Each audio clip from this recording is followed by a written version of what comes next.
The Renaissance, a dazzling period of art, science, and intellect that forever changed the course of history. From the masterpieces of Michelangelo to the revolutionary discoveries of Galileo, the Renaissance has left an indelible mark on the world. But what made Italy the cradle of this rebirth? In this hour, we will embark on a journey through time, uncovering the unique blend of history, culture, politics, and economy that gave rise to one of the greatest movements in human history. So, why Italy?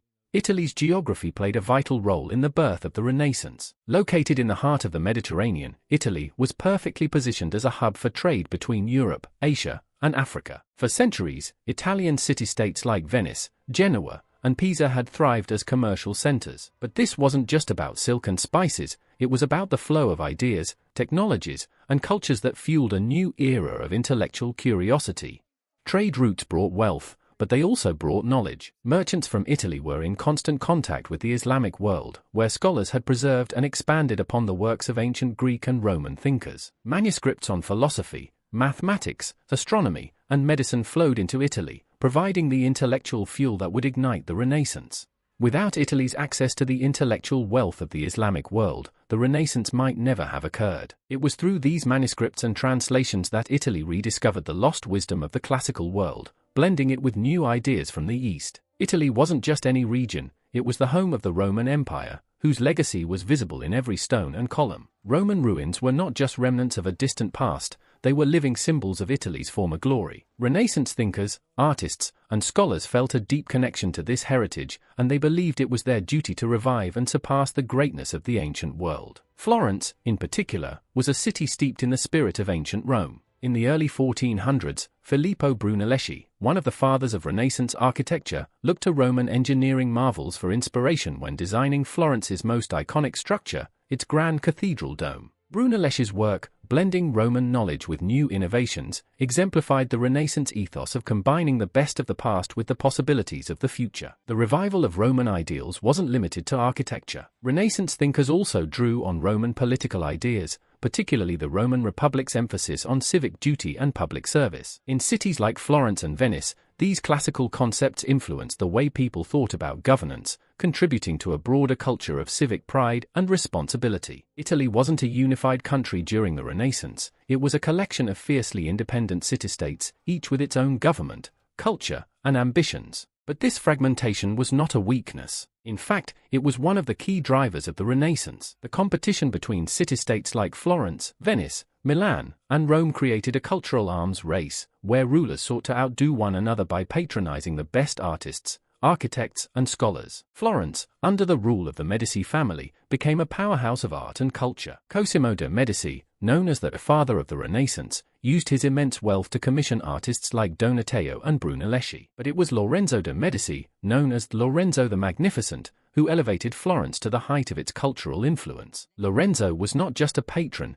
he was a passionate lover of the arts and philosophy, surrounding himself with intellectuals, artists, and poets. Florence's rival city-state, Venice, was equally determined to assert its cultural dominance. With its vast maritime empire, Venice grew rich through trade and used its wealth to commission grand works of art, blending Eastern and Western influences into a unique Venetian style. In Milan, the Sforza family recognized the importance of both art and engineering. Ludovico Sforza, the Duke of Milan, invited Leonardo da Vinci to his court, where Leonardo not only painted the famous Last Supper but also designed innovative military machines. This fusion of art and science was a hallmark of the Renaissance, and Milan, like Florence and Venice, became a center for both artistic and technological advancement. The rivalry between these city-states didn't just foster artistic achievements, it fueled scientific innovation, engineering breakthroughs, and a flourishing of intellectual life that would shape the modern world. The Renaissance wouldn't have reached the heights it did without the wealth generated by Italy's merchants and bankers. The rise of powerful merchant families, particularly in Florence, played a pivotal role in fueling the cultural explosion. These families, like the Medici, used their fortunes to sponsor artists, architects, and scholars, transforming Italy into the center of the Renaissance. The Medici family, through their banking empire, controlled vast amounts of wealth, and they weren't alone. Venice's merchants, like the powerful Loredan family, amassed fortunes through trade with the East, while Milan's rulers used their influence to sponsor both artistic and military advancements. This patronage system allowed artists like Michelangelo, Botticelli, and Leonardo da Vinci the freedom to experiment and create their masterpieces. These patrons didn't just support art for art's sake. In sponsoring artists and scholars, they gained prestige, social influence, and cultural legacy. The art they commissioned was a reflection of their power and status, and through it, they secured their place in history. At the heart of the Renaissance was a new intellectual movement known as humanism. Humanism emphasized the study of classical antiquity, particularly the works of ancient Greece and Rome, and placed a renewed focus on human potential, individualism, and secular knowledge. But what made humanism so revolutionary? Francesco Petrarch, a scholar and poet of the 14th century, is often credited with sparking the early flames of humanism. Petrarch's deep admiration for the writings of the Roman orator Cicero led him to call for a revival of classical learning. But it wasn't just about imitating the ancients, it was about using their wisdom to better understand human nature, politics, and society. This intellectual revival was taken up by scholars like Marsilio Ficino and Giovanni Pico della Mirandola, who sought to reconcile classical philosophy with Christian teachings. Ficino's translations of Plato, and Pico's famous oration on the dignity of man, helped establish humanism as the defining philosophy of the Renaissance, celebrating the power of human reason and the potential for individual achievement. Pico's words encapsulated the spirit of the Renaissance, a belief in the boundless potential of the individual. This shift in thinking had profound implications, not only for art and literature but also for politics, science, and education.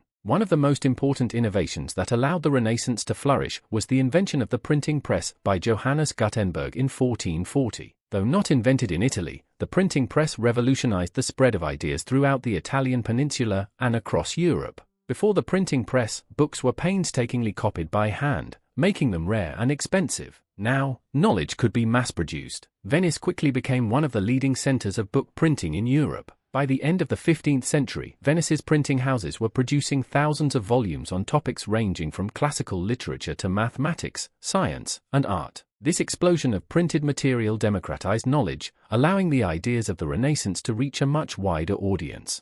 The printing press didn't just make books more accessible, it transformed education. Humanist scholars were able to share their ideas with students across Europe, fostering a new generation of thinkers who would carry the ideals of the Renaissance forward. The Renaissance wasn't just a rebirth of ancient ideas, it was a leap forward that transformed the world. Italy's unique blend of geography, wealth, political competition, and intellectual revival created the perfect environment for this cultural explosion. But the Renaissance wasn't confined to Italy, it spread across Europe and beyond, influencing the way we think, create, and govern to this day. So why did the Renaissance begin in Italy? Because it was a land where history, commerce, and ideas collided, giving rise to a new era of human creativity and achievement. The Renaissance wasn't just Italy's, it was a gift to the world. And its legacy lives on in every brushstroke, every scientific discovery, and every leap of human thought.